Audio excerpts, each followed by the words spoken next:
今天来做一个不会失败的巧克力马芬蛋糕。碗内打入1颗鸡蛋、40克玉米油、80克纯牛奶、1颗盐、50克白糖或者是糖粉。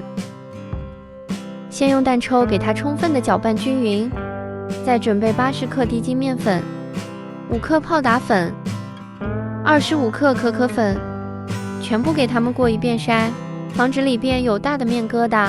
再用蛋抽充分的给它搅拌均匀，直到面糊变得非常的顺滑。